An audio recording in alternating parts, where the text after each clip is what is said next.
The road leading to Whitmore Manor was long, narrow, and lined with ancient rows of oak trees that seemed to watch over every visitor. During the day, that path already caused unease. At night, it became almost impossible to ignore the feeling that something was silently observing. The property was located on the outskirts of a small town in Massachusetts, a place where stories were passed down through generations and where everyone knew the Whitmore family name. For over 100 years, the Whitmores had been considered local aristocracy, owners of land, industries, and a seemingly endless fortune. The mansion, built at the end of the 19th century, was the symbol of this wealth. Large, imposing, and secluded, the house dominated the top of a hill. Its tall windows reflected the moonlight like silent eyes. But there was something about that house that never appeared in the newspapers. Silence. A heavy silence. As if each corridor held something that should never be revealed. That October night, the wind blew strongly through the trees as a black car slowly drove up the gravel road. Inside, it was Ethan Whitmore. At 28, Ethan was the sole heir to the family fortune. Tall, elegant, and well-known at Boston's elite parties, he carried with him an impeccable reputation. But that night his face did not show confidence. He seemed concerned. He had received a call a few hours earlier. The call came from Margaret Whitmore, your stepmother. You need to come home today. No explanation, no details, just an emergency. Ethan hadn't visited the mansion in almost 2 years. After his father's death, his relationship with Margaret had become cold and distant. She was much younger than his father, and there had always been a silent unease between the two. Still, something in her voice on that call made him uneasy. When the car stopped in front of the mansion, Ethan stood there for a few seconds, staring at the house. The lights on the second floor were on, but the rest of the property was plunged into darkness. He got out of the car. The cold wind pierced through his coat. The mansion's wooden doors were enormous, adorned with antique details and a family crest engraved in the center. When he knocked, the sound echoed through the silent courtyard. The door opened slowly. It wasn't Margaret who showed up. He was Samuel, the family's former butler.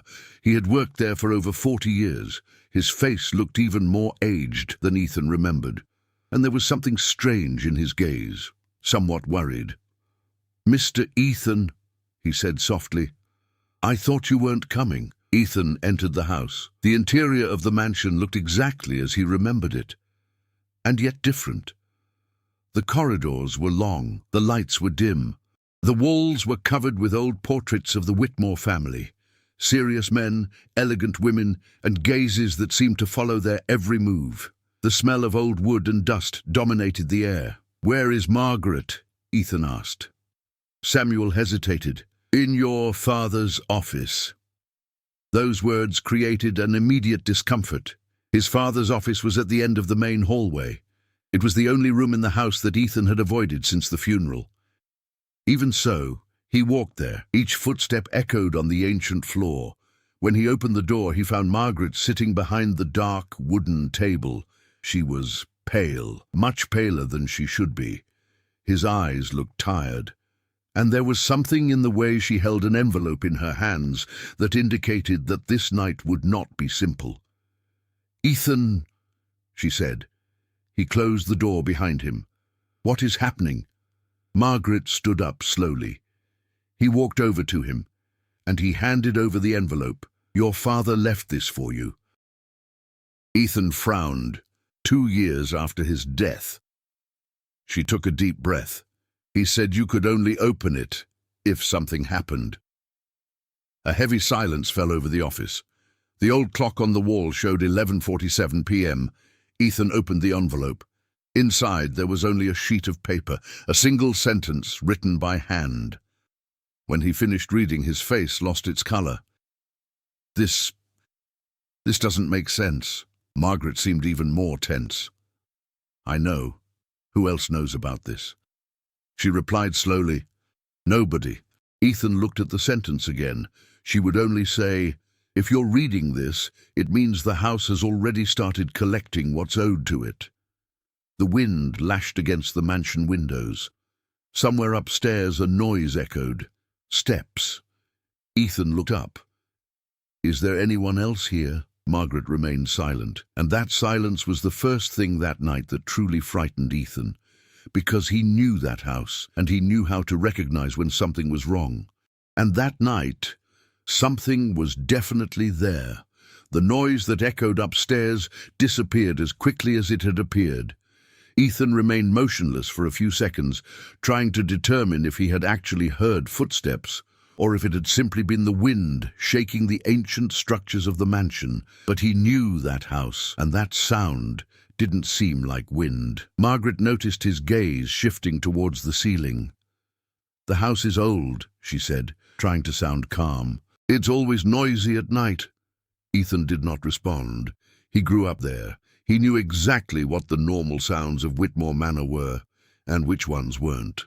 Silence once again filled the office. The old clock continued to mark the time with a slow, heavy ticking. Ethan looked again at the sentence left by his father. If you're reading this, it means the house has already started collecting what's owed to it. Is this some kind of joke? He finally asked. Margaret shook her head. Your father would never make that kind of joke. She walked slowly to the window. From the office, it was possible to see almost the entire property, empty fields, ancient trees, and in the background, a small, forgotten building, the property's old barn. Before he died, your father started saying strange things, Margaret said. Ethan crossed his arms. What kind of things? She took a while to reply. About home. Everyone's talking about that house. Not like that. Ethan realized that she was choosing her words carefully. He said there were secrets on the property, things the Whitmore family had always hidden. Ethan let out a small, nervous laugh. All old families have strange stories. He didn't speak in stories. Margaret turned her gaze to him. He spoke as if giving warnings. The wind battered the windows again.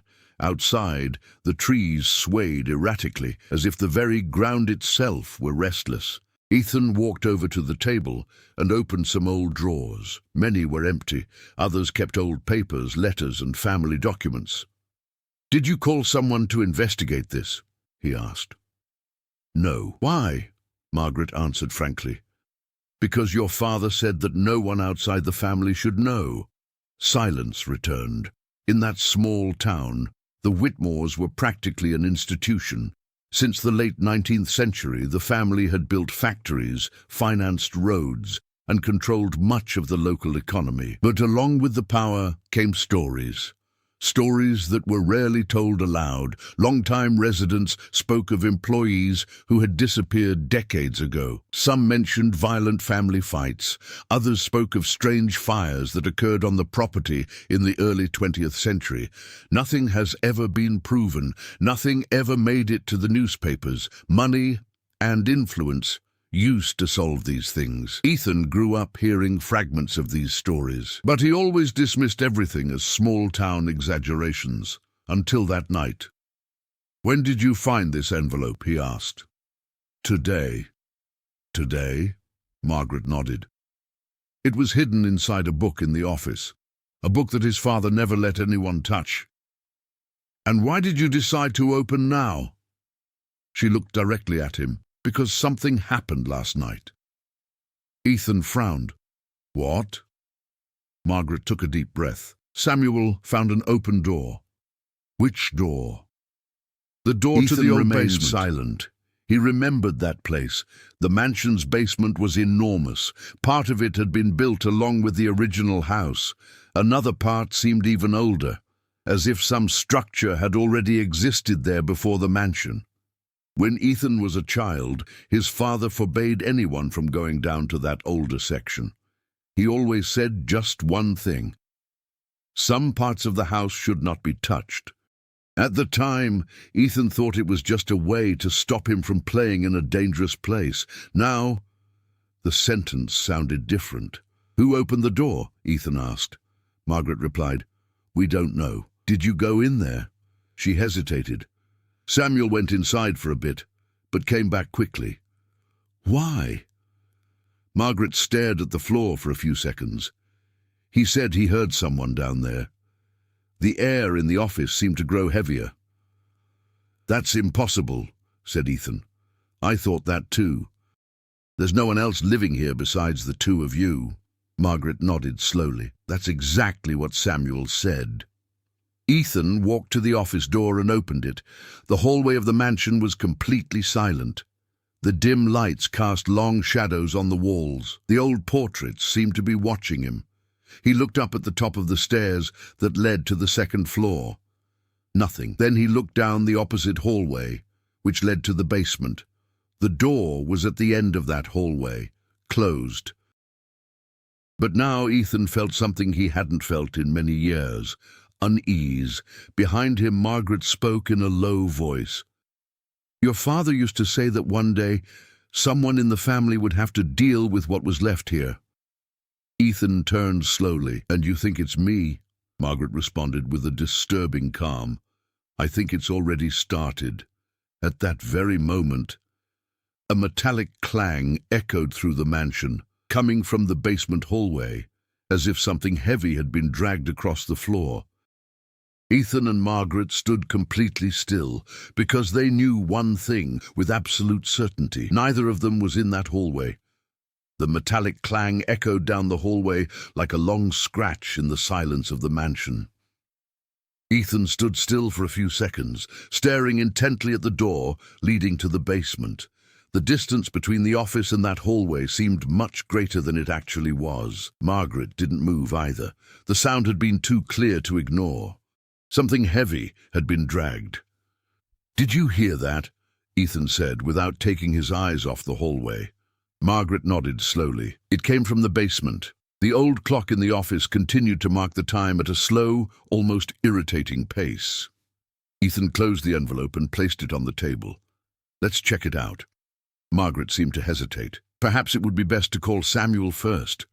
Samuel already went in there yesterday, didn't he? Yes. Then he can come back in. Ethan left the office without waiting for a response.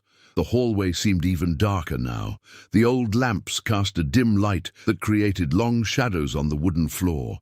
Each step produced a slight creaking sound. Margaret followed him, although at a slower pace. When they reached the main staircase, Ethan called out, "Samuel!" The voice echoed throughout the entire house. No response. He called again. "Samuel!" Silence. Margaret looked at the staircase that led to the upper floor. Perhaps he's up there. Ethan shook his head. He never comes up after 10. You said that yourself when I was a child.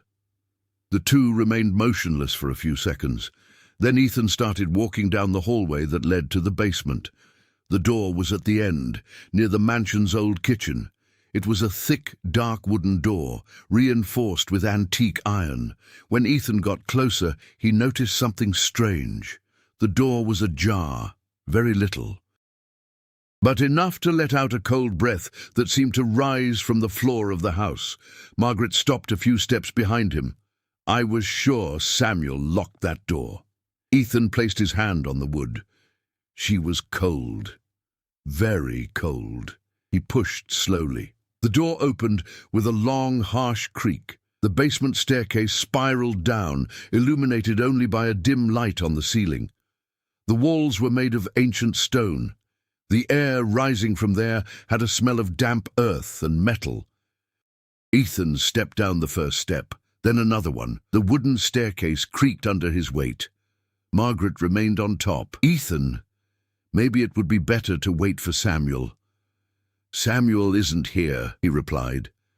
When he reached the last step, Ethan found the main basement. It was a huge space. In the past, it was used to store wine, food, and farm tools. It was practically empty now. Some old shelves, forgotten wooden crates, rusty tools, but something immediately caught his attention. In the center of the basement, there was marks on the floor, as if something heavy had been dragged recently. The dust was broken up on that path, and the marks continued towards the bottom of the basement. Margaret finally went down a few steps. Do you see this? Ethan asked. She looked at the floor. This wasn't here yesterday. The marks ended in front of an old iron door, a door that Ethan didn't remember seeing before. She looked much older than the rest of the building. Rust covered almost the entire surface, but the strangest detail was the padlock. He was broken, on the ground, as if someone had forced it open. Ethan approached slowly. The air in that part of the basement seemed even colder. "Has this door always been here?" he asked. Margaret shook her head. "Not that I know of." Ethan touched the iron doorknob. She turned around easily. The door opened a few centimeters. A dark corridor appeared on the other side. A stone corridor, very old. Older than the mansion itself. Margaret took a step back. "That doesn't make sense." Ethan pointed to the walls. "Look at the building." The stone was irregular, almost rough.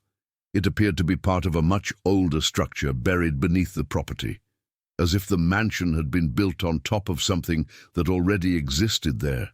"My father never talked about that," said Ethan, Margaret replied in a low voice. Perhaps that was exactly what he was hiding. Silence returned. Then something happened. A sound, steps, coming from inside the hallway, boards, dragged. Ethan and Margaret looked at each other immediately. There was no doubt now. Someone was down there. "Who's there?" Ethan shouted. No response, just one more step, then another one. The sound seemed to be getting closer. Margaret held his arm. "Ethan, this isn't right." Then the shadow appeared. A figure slowly emerged in the doorway of the dark corridor. He was a man. He seemed confused, disoriented. The clothes were covered in dirt, the pale face. When he raised his head, Ethan felt his stomach clench because he recognized that face. Heir Samuel. But something was wrong, very wrong. Samuel looked at Ethan as if he were seeing a stranger. His eyes were empty, scared, and before anyone could speak, Samuel murmured a single phrase. He didn't want them to find it, and then he fainted on the cold basement floor. Samuel fell to the ground with a dry sound. Margaret let out a small, muffled cry and ran to him. Ethan knelt beside the butler and carefully turned his body. Samuel's face was as pale as paper. She was breathing, but irregularly. "Samuel," Ethan said, gently shaking his shoulder. "Samuel, wake up!" No response. Margaret watched the dark corridor behind the iron door, as if expecting something else to emerge from there. But now there was only silence, a heavy silence. Ethan ran his hand over his face. "We need to take him upstairs." With some effort, the two managed to lift Samuel. The butler was thin, but the dead weight of his unconscious body made the task difficult. They slowly climbed the basement stairs. Each step seemed longer than before. When they finally reached the main hallway of the mansion, the air seemed less stifling. They took Samuel to the old living room, where there was still a large sofa near the fireplace. Ethan laid him down there. Margaret brought a glass of water and some damp towels. After a few minutes, Samuel began to regain consciousness. Her eyes opened slowly. He seemed confused, scared. "Mr. Ethan," he murmured. "What happened down there?" Ethan asked immediately. Samuel tried to sit down, but Margaret stopped him. "Go slowly." The butler took several deep breaths before answering. I heard something." Ethan and Margaret exchanged a look. "What kind of thing?" Ethan asked. Samuel seemed to struggle to organize his own memories. "I was closing up the kitchen when I heard a noise coming from the basement."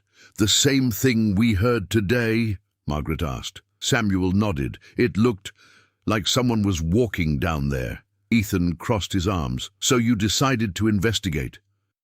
"Yes." Samuel looked at the ground. The door was open, just like today. "And the hallway?" Ethan asked. Samuel slowly raised his gaze. The fear in his eyes returned immediately. "This wasn't there before?" Margaret approached. "Did you come in?" Samuel hesitated. "Just a few steps." "And what did you see?" The butler took a while to answer. "Footprints." Ethan frowned. "Footprints?" In the land of the runner. Margaret seemed confused. Whose footprints? Samuel replied almost in a whisper. I don't know. Ethan stood up and began to walk around the room. Something didn't make sense. You said you heard someone yesterday, he said, but when we went back there now, you appeared, coming from the hallway. Samuel closed his eyes for a moment. I don't remember going back home. Silence filled the room. Margaret was the first to speak. What do you mean by that? Samuel seemed disturbed. After I entered the hallway, I felt something strange. Strange how? The air felt heavy. And then what? I heard footsteps behind me. Ethan stopped walking. Behind you? Samuel nodded slowly. But when I turned around, there was no one there. Margaret shook hands. So what happened? Samuel looked at Ethan. I started walking further down the hallway. Why? Because I thought someone was there. And did you find anyone? The butler remained silent for a few seconds. Then he replied, No. So why did you say that phrase in the basement? Samuel seemed confused. Which phrase? Ethan repeated slowly. He didn't want them to find it. Samuel stood motionless. His face showed genuine surprise. Did I say that? These? The butler shook his head. I don't remember. Margaret ran her hand over her forehead, clearly nervous. This is getting absurd, Ethan silently agreed. But there was something else that wouldn't leave his mind. He walked over to an old bookcase in the room. There were several photo albums of the Whitmore family there, old photos, very old.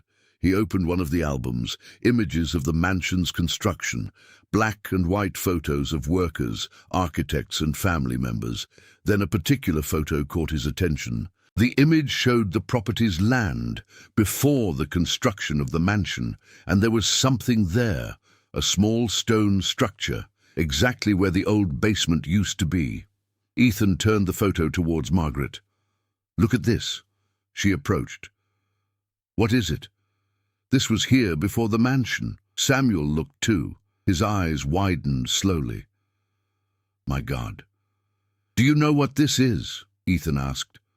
Samuel took a deep breath. I heard stories when I started working here. What stories? The butler answered in a low voice. They said there was an ancient structure buried beneath the property. Margaret seemed incredulous. What type of building? Samuel hesitated. A shelter. Shelter from what? Samuel looked directly at Ethan. Nobody knew for sure. Silence filled the room once more. Then Ethan noticed another detail in the photograph. There were people in the picture, men at work. But there was also a man standing before the entrance to the stone structure. Ethan moved the photo closer to the light. The face was partially visible, but it was possible to recognize. He looked a lot like someone Ethan knew. Very. Ethan slowly turned the photo towards Margaret. This man, Margaret looked, and her face lost its color. It can't be. Are you seeing this too? She nodded slowly. Because the man in the photograph, it seemed exactly like Ethan's father. But the photo had more than 120 years. The silence in the room seemed heavier than before. Margaret continued staring intently at the photo in Ethan's hands, as if expecting the face in the image to change shape or disappear. But nothing changed. The man in the photo remained there, standing before the ancient stone structure, looking directly at the camera with a serious expression. Ethan moved the photo even closer to the fireplace light. The details of the face became clearer, the jawline, the shape of the eyes, hair combed back. It was impossible to ignore the resemblance. This can't be a coincidence, Margaret murmured. Ethan remained silent. His mind was trying to find a logical explanation. Perhaps he was just an ancestor, someone in the family who looked very much like his father. But there was a problem. Ethan slowly turned the photograph over. On the back of the image, there was a handwritten note. The ink was faded, but still legible. He read aloud, Whitmore grounds before the construction of the mansion, October 1891. Margaret put her hand to her mouth. That's impossible. Ethan's father had died just 2 years earlier. Ethan felt a chill run through his body. He placed the photograph on the table and opened another album. More old photos, more records of the property's construction, and then he found something even stranger. In one of the images taken during the construction of the mansion, the same man appeared again. Same posture, same face, same expression. But now he was standing next to the first official owner of the Whitmore family, Charles Whitmore, the founder of the family fortune. "That doesn't make sense," said Margaret. Samuel, still sitting on the sofa, seemed increasingly disturbed. "Mr. Ethan, may I see?" Ethan handed over the photograph. The butler examined the image for a few seconds. Then his expression slowly changed.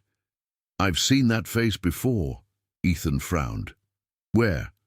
Samuel pointed to the photograph. "In the hallway portraits." That response made Ethan stand up immediately. The main hallway of the mansion was famous for a long series of portraits of the Whitmore family, entire generations hanging on the walls. Ethan walked quickly over there. Margaret and Samuel followed him. The dim lights illuminated the old paintings, men and women dressed in clothing from different eras. The first portrait was of Charles Whitmore, painted in 1895. Ethan stopped in front of him. Margaret stood to the side. Samuel was a few steps behind. "Look," said Margaret. Ethan analyzed the painting. Charles Whitmore was sitting in a dark wooden chair. But he wasn't alone. Behind him was another man, almost hidden in the shadows of the portrait's background. A man with the same face as in the photograph, the same face as Ethan's father. Silence spread through the hallway. "That's impossible," Margaret said again. Samuel moved closer. "There are other portraits." They started walking down the hallway. Second portrait, another member of the Whitmore family. And again, the same man. Third portrait, 1920s, and he was there again. Fourth portrait, 1950s, same face, no change, no aging. It was as if that figure had been present in every generation of the family. Observing, always in the background, always silent. Margaret began to breathe faster. "Ethan, this can't be real." But Ethan did not answer, because at that moment he was looking at the last portrait of the corridor. A portrait of his father, painted a few years before his death, and there it was again. The figure, behind him.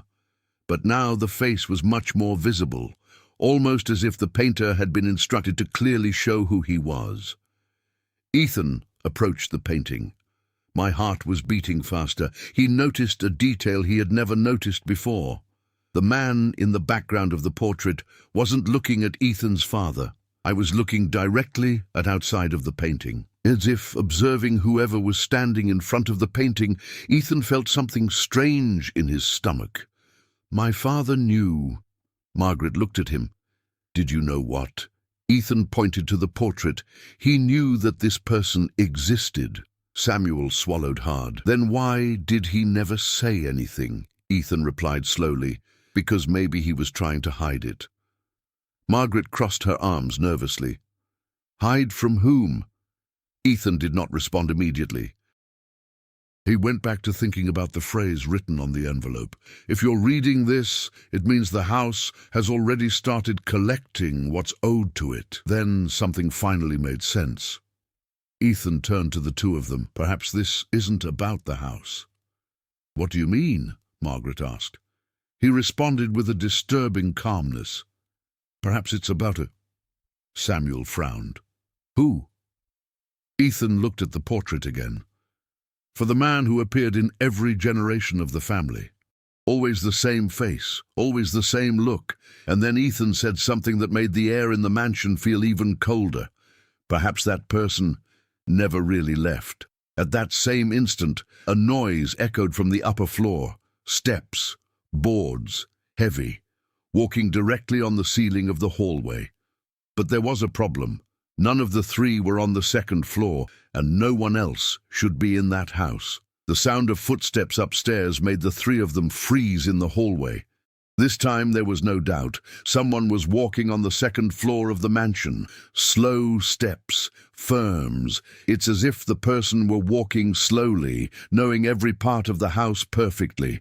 Margaret was the first to react. This can't be happening. Samuel gripped the arm of the sofa that had been brought into the hallway so he could rest. There's no one here but us. But the footsteps continued. One, then another one. The sound was coming from the upper corridor, right above their heads. Ethan looked at the staircase. The dim light illuminated only half of the steps. The rest faded into the shadows. "I'm going upstairs," he said. Margaret grabbed his arm immediately. "No, we need to see who's there." "Or whatever is there," she replied in a low voice. Ethan hesitated for a few seconds, but the sound of footsteps stopped suddenly. The silence that followed was even worse, because now it seemed that whoever was up there was standing still, listening. Ethan slowly released Margaret's arm. "Stay here." Before she could protest, he started climbing the stairs. Each step creaked under his weight. The air seemed colder as he approached the second floor. When he finally reached the top, the corridor was completely empty. The bedroom doors remained closed. The old portraits on the walls watched in silence. Ethan walked slowly. First door, guest room. He opened it. Nothing. Second door, small library, empty. Third door, his father's old room. The door was ajar. This immediately caught his attention, because Margaret had said that no one had entered that room since his death. Ethan slowly pushed the door open. The room was dark. The curtains were closed. The air smelled of dust and old wood. He turned on the light. Everything looked exactly as it had been left 2 years earlier. The bed is made. The work table is intact. The books are neatly arranged on the shelf. But there was a strange detail. The chair at the table was facing the window. Ethan was certain that his father always left her facing the table. He approached. The wind outside made the window tremble slightly. That's when Ethan realized something else. The window was unlocked. He opened the curtains. The dark landscape of the property appeared before him. Empty fields, trees swaying in the wind. Nothing seemed out of the ordinary. But then Ethan saw something down there, on the land behind the mansion, near the old barn. A figure. Stop! Property! He narrowed his eyes. The distance and darkness made it difficult to see clearly, but the silhouette was unmistakable. A man, dressed in something dark. The man was staring directly at the mansion, to the window. Ethan. Ethan's heart raced. He tried to take a closer look, but at that moment, the figure simply disappeared into the darkness, as if she had walked backwards, or been swallowed by the night. "Ethan!" Margaret called from downstairs. He took a deep breath and left the room. When he returned to the top of the stairs, he replied, "I am here." Margaret seemed nervous. "Did you find anyone?" "No." He descended slowly. "But I saw someone outside." Samuel immediately raised his head. "Outside?" "Near the barn." Margaret frowned. "That doesn't make sense. They don't have neighbors for miles." Ethan thought for a moment. Then something came back to his mind. The old photograph. The stone structure that existed there before the mansion. And the corridor found in the basement. He spoke slowly. Perhaps this person didn't come from outside the area. Samuel seemed confused. "Like this?" Ethan responded with unsettling calmness. "Perhaps he left. Downstairs." Silence fell over the three of them once more. Margaret ran her hands over her arms, trying to warm herself. "Ethan, what do you think is going on here?" He took a few seconds before replying. Because a disturbing idea was beginning to form in his mind. "I think my father found out something about this property." Samuel asked in a low voice, "Is there something hidden in the basement?" Ethan nodded. Something he tried to keep buried. Margaret looked down the hallway that led to the basement. "And now?" Ethan answered, looking directly at the dark door at the end of the hallway. "Now we're going to find out what's really down there." At that very moment, a new noise echoed through the mansion. But this time, it didn't come from upstairs. Not even from the outside. It came from the basement. A heavy sound, how if the iron door had been slammed shut, and none of the three were down there. The sound of the iron door banging shut in the basement echoed through the mansion like thunder trapped within its walls.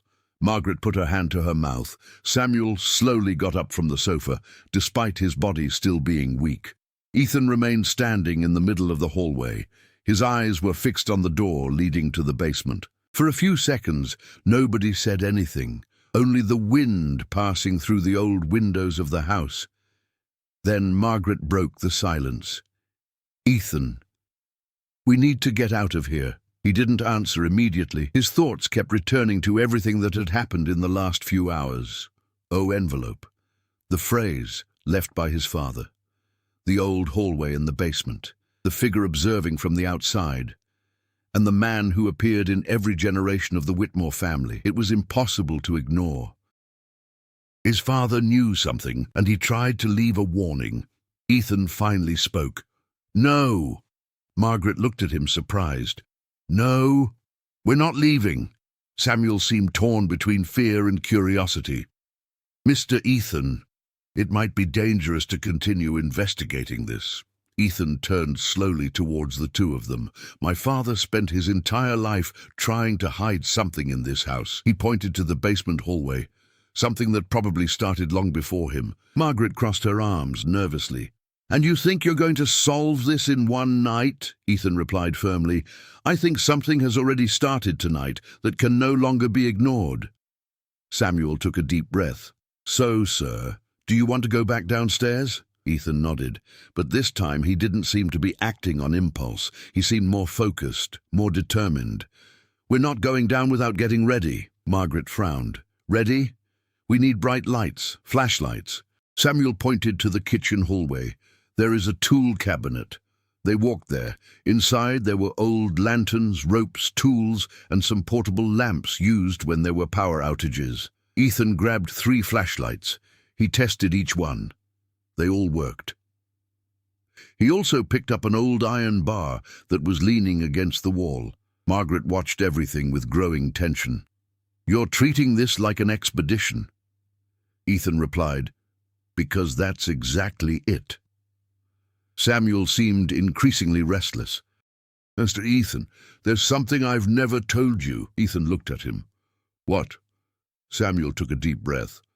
"When I started working here, your grandfather asked me a strange question." "What question?" "He asked if I believed that places can hold things, even after people are gone." Margaret frowned. "To store things." Samuel nodded slowly. "He used to say that some houses absorb events." Ethan replied, "Stories." "No," said Samuel. "So what?"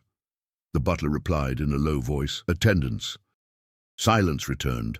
Margaret seemed increasingly uncomfortable. "This is starting to sound like superstition," but Ethan didn't seem to find that absurd. In fact, he was looking again down the hallway that led to the basement. "My father didn't believe in superstitions," he said. Samuel agreed, "Never. So if he left that warning, it's because he found something real." Margaret sighed deeply. "What if that something is a person?" Ethan replied immediately, "Then let's find that person." Samuel swallowed hard. "And what if it isn't?" Ethan did not respond. He simply handed each of them a flashlight. Then he walked slowly to the basement hallway. The wooden door was still open, but now the air rising from there seemed even colder. It was as if the place were breathing.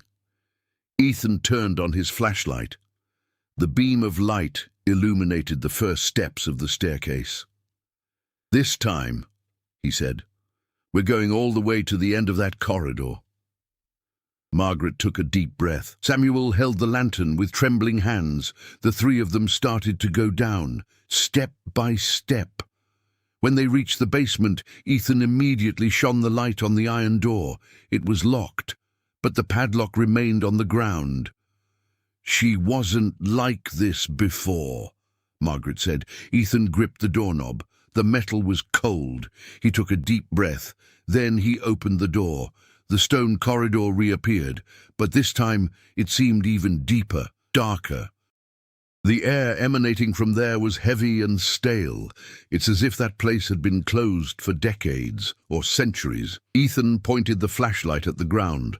The footprints in the dirt were still there, but now there was other new, most recent, and they continued into the corridor. Margaret whispered, "Someone just passed by here." Samuel pointed the flashlight further ahead, and then they saw something that hadn't been there before. At the end of the stone corridor, a door.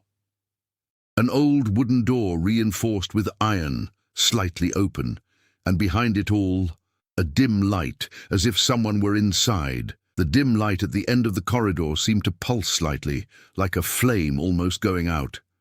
Ethan raised the flashlight and pointed it directly at the half-open door. None of the three spoke for a few seconds. Only the sound of her own breathing echoed between the stone walls.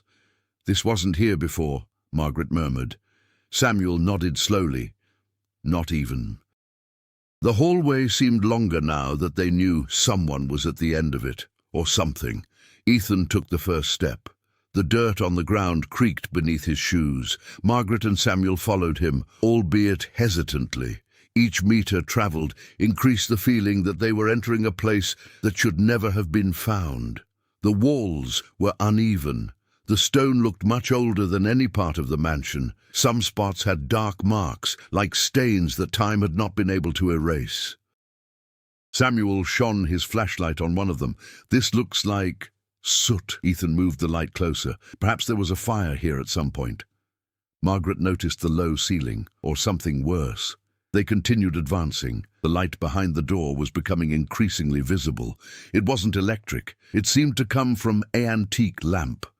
As they approached the door, Ethan raised his hand, gesturing for silence. The three of them stood motionless, trying to listen. And then they realized something. A low sound, almost a murmur, like someone talking to themselves. Margaret looked at Ethan, frightened. "Is anyone there?" Samuel swallowed hard. "I said I heard footsteps yesterday." Ethan slowly approached the door. He pushed a little more. The blue wood. The space behind the door was an underground room, much bigger than anyone imagined. It looked like an ancient stone chamber. There were old bookshelves, boxes, rusty tools, and documents scattered across an old table. In the center of the room, there was a chair, and someone was sitting on it. Costs. The lamp only illuminated part of the room. Ethan held up the flashlight. "Who's there?" The person in the chair did not respond. Margaret whispered, "Perhaps he didn't hear." Ethan took another step. "No!" The chair creaked slowly.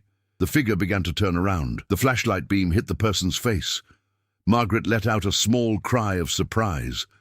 Samuel took a step back. Because the man sitting there looked extremely old, wrinkled skin, completely white hair, deep-set eyes, but there was something even stranger, something in the shape of the face, something familiar. The old man looked directly at Ethan, and he spoke in a hoarse, almost dry voice. "I was wondering when the next Whitmore would finally come." Ethan's heart raced. "Who are you?" The old man tilted his head. "That question. I've heard it many times." Margaret watched the scene, uncomprehending. "Do you live here?" The old man chuckled softly, a strange laugh. "Tired. Do you live here?" He looked around the underground chamber. "I've been here, long before this mansion existed." Samuel seemed unable to speak. Ethan took another step. "You're lying." The old man stood up slowly. Her body seemed frail, but her eyes were completely alert.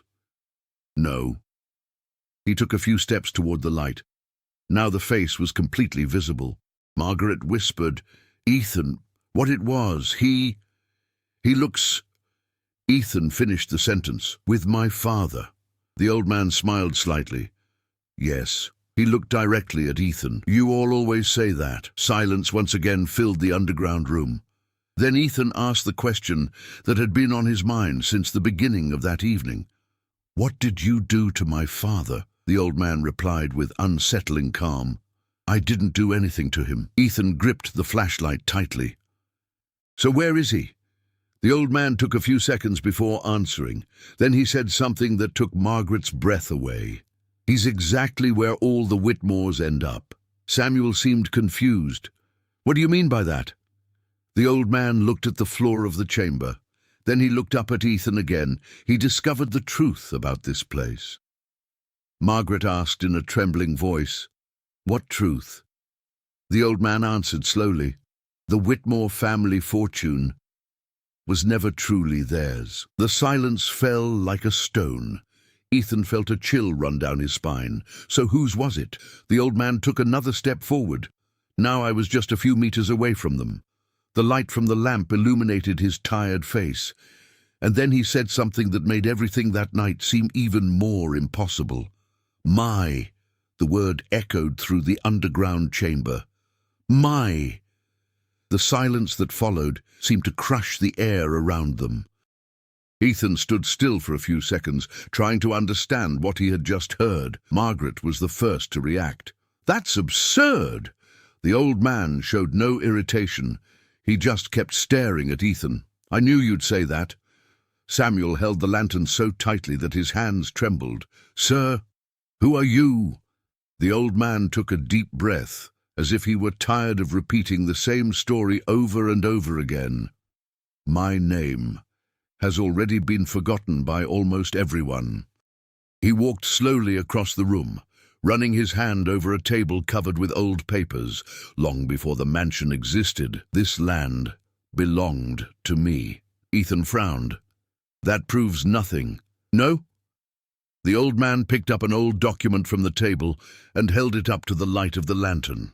The paper had yellowed with age. This property was part of a large farm in the late 19th century. Samuel moved a little closer. "Before the Whitmore family." The old man nodded. "Before them." He turned his eyes to Ethan. "Your great-great-grandfather, Charles Whitmore, arrived here in 1891. Ethan remembered that name. The founder of the family fortune. He wanted to buy my land." Margaret crossed her arms. "So you sold it?" The old man laughed. A low, bitter laugh. "No." He picked up the document. "I refused." Ethan replied, "So how did he acquire the property?" The old man remained silent for a few seconds. Then he replied, "He killed me." The words seemed to chill the atmosphere. Samuel took a step back. That's impossible." The old man continued talking as if he were simply recounting an old memory. "He called me here, to this very place." He pointed to the floor of the chamber. "He said he wanted to discuss a new agreement." Margaret seemed increasingly uncomfortable. "And then?" "Then he brought two men." The old man slowly ran his hand across his chest, as if he could sense something ancient there. "They stabbed me." Silence returned. Ethan looked around the room. "So, this is some kind of ghost story?" The old man shook his head. "No." He pointed to the scattered documents. "Your ancestor buried my body here and built the mansion on this spot." Samuel whispered, "To hide the crime." The old man nodded. "Exactly." Margaret looked at the man again. "But that doesn't explain why you're still here." The old man smiled wearily. "Because Charles Whitmore discovered something that night." Ethan crossed his arms. "What?"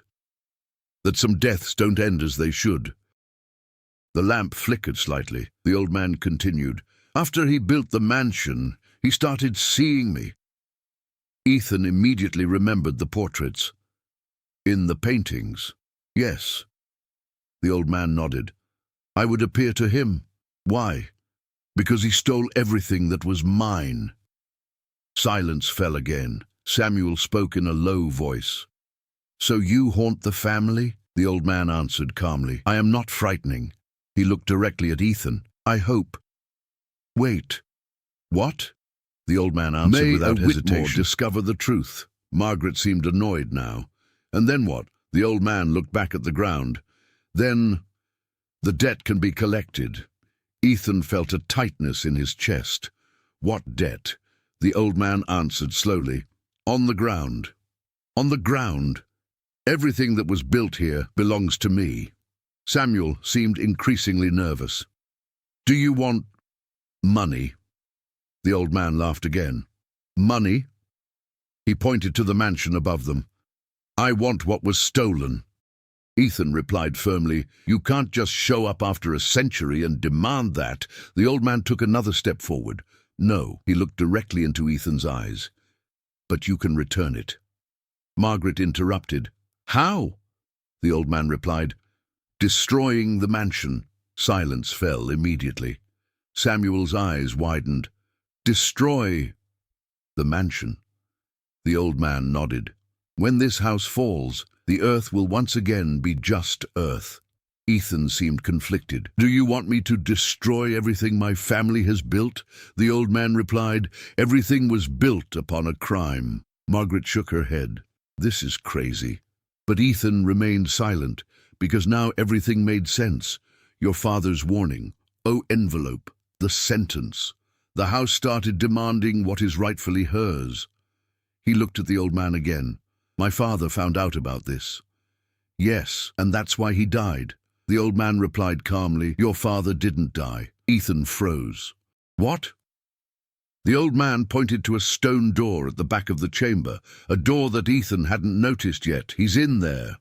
Margaret put her hand to her mouth. Vivo?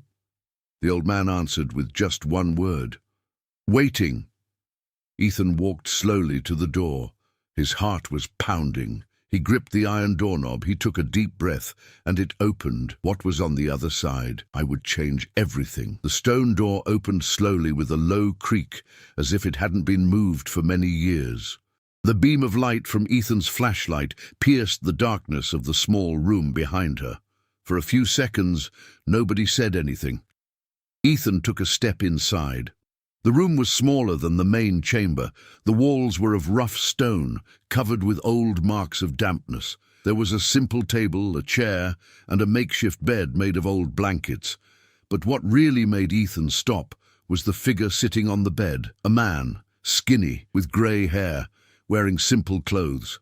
When the flashlight beam hit his face, the man slowly raised his head. His eyes met Ethan's, and for a moment, time seemed to stand still. Ethan, said the man in a weak voice. Margaret, who had approached him from behind, let out a sudden sigh. My God!